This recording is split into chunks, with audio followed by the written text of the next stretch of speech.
Welcome to this training module on configuring Azure Storage Network Security. Today, we will master how to protect your storage accounts using firewalls, service endpoints, and private endpoints. Let's get started. By default, Azure storage accounts expose internet-facing endpoints that allow connections from any network. While management operations are protected by Microsoft Entra ID role-based access control, the data plane itself requires explicit network-level security to prevent unauthorized public access. In this session, we will explore how to secure these endpoints.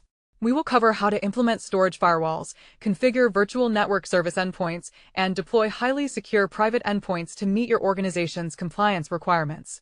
This flowchart illustrates the core concept of Azure Storage Network Security. Initially, client requests attempt to reach the storage account. By placing network security controls like firewalls or virtual network rules in the middle, we evaluate the origin of the request. Only explicitly allowed traffic successfully reaches the Azure storage account, while all other unauthorized traffic is immediately blocked. The first line of defense is the Azure Storage Firewall. The storage firewall allows you to limit access to specific public IP addresses or IP address ranges. When you enable this feature, all general internet traffic is denied, and only requests originating from your defined internet-facing IP addresses are permitted. You configure this in the networking blade of the Azure portal. For a deep dive consideration, when defining these rules, you must use public IP addresses, as private IPs are not recognized by the firewall. Furthermore, small CIDR blocks like /31 or /32 are invalid, meaning you must list individual IP addresses directly. Looking at this diagram, we see the storage firewall in action. On the top left, a request originating from a known corporate public IP matches our firewall rules and is allowed through to the storage services.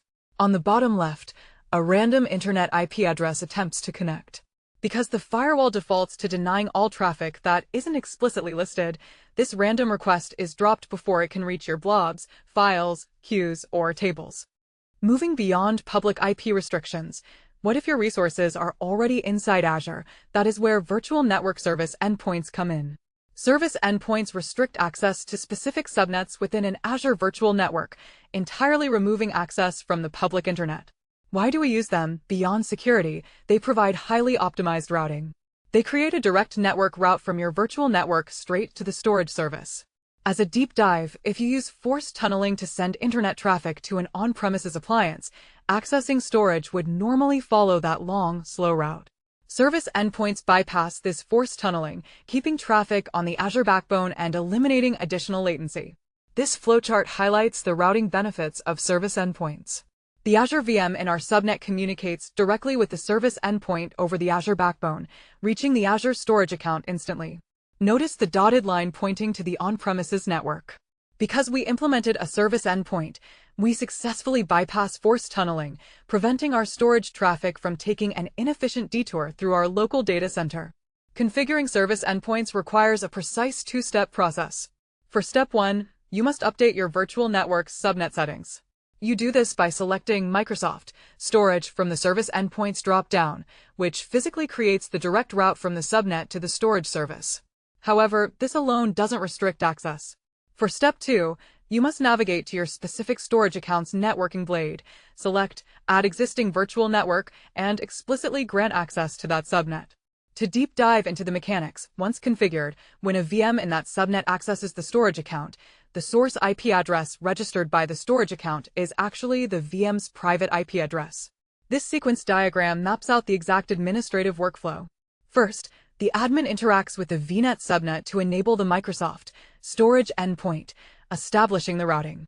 Next, the admin configures the storage account firewall settings to explicitly trust that subnet. Once both steps are complete, traffic flows securely between the two resources. If you want to take network isolation a step further, you use private endpoints. Private endpoints create a dedicated network interface directly for your storage resource and assign it a private IP address from your virtual network. The basic difference here is profound. While service endpoints use a private IP for the source, private endpoints guarantee that both the source and destination IP addresses are entirely private. Why do this? It completely removes public IP routing from the equation. As a deep dive, when a VM attempts to connect to the storage account, The DNS name now resolves directly to the private IP address of the private endpoint, ensuring traffic never leaves your isolated network. Look at the IP addressing in this flowchart. On the left, we have an Azure VM with a private IP of 10.0.0.4. It communicates directly with the private endpoint on the right, which has been assigned a private IP of 10.0.0.5. All communication uses private IPs for both the source and destination, ensuring complete internal network isolation for the storage account. Configuring a private endpoint requires specifying exactly what you want to connect to. During the setup process, you first select the target resource type, which is Microsoft storage/storage accounts. How is this different from service endpoints? You must explicitly select a target subresource. This means you create a specific private endpoint for blob storage, and if you also need file storage, you create a separate endpoint for file. You then select the virtual network and subnet where the endpoint will reside. As a deep dive, once you finalize these settings, Azure automatically and dynamically allocates a private IP address from your chosen subnet directly to the private endpoint interface. This diagram tracks the configuration workflow for a private endpoint. We start by selecting the parent storage account resource. Crucially, we then branch into selecting the target subresource, like blob or file. We assign it to our VNet and subnet, and the system finalizes the deployment by dynamically allocating a private IP address to the new endpoint. To master Azure storage security, you must understand the difference between service endpoints and private endpoints. With service endpoints, the storage account actually retains its public endpoint, but the firewall strictly blocks all traffic except what comes from your approved VNet. With private endpoints, the storage account is accessed via a private IP address injected directly into your VNet. Why choose one over the other? Service endpoints are simpler to deploy and optimize routing. Private endpoints are used when organizational policy dictates absolutely no public IPs can be used. Furthermore, service endpoints open access to the whole storage account, while private endpoints are locked to a specific subresource, like blobs.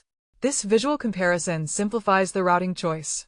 From our virtual machine, if we use a service endpoint, the destination IP remains public, but access is securely allowed.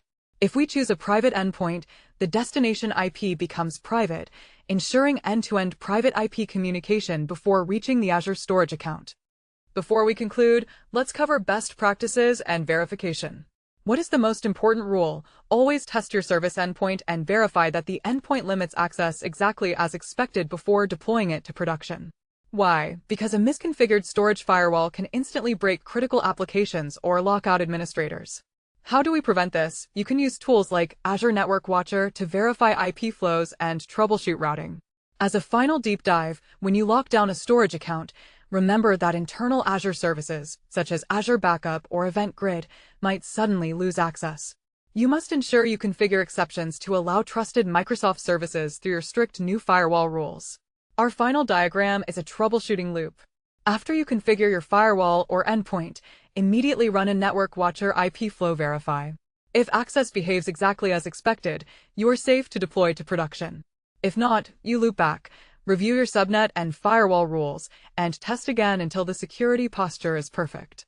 Welcome to quicktechie.com. So just type in quicktechie.com here. Then you can go through the material which is provided by QuickTechie. So we have first of all video courses which you can go here and you can find the various video courses across the technologies as well as finance domain. So if you see in Microsoft, we have 8 programs currently running. Next, you can go through the ebooks available. So all the ebooks which are in PDF format today, and you can download this. So let me go through Microsoft certification ebooks. You can click on any of this and you can see this is the PDF available for you to download. So these are the premium ebook mostly available on quicktechie.com platform only. Now the second part is exam simulator. As we primarily focus on the all technology companies and finance domain certification preparation material, so this is company wide listed here and you can go through this. So let me go through the Microsoft one again. You can see this is all Microsoft related certification. AB730 exam, if you open it, so you can see here this, and all the practice papers are available here. Today we have a 5 practice paper. So click on the first practice paper, it would load the questions. You can answer this question. This is way you can answer it and you can move to the next question.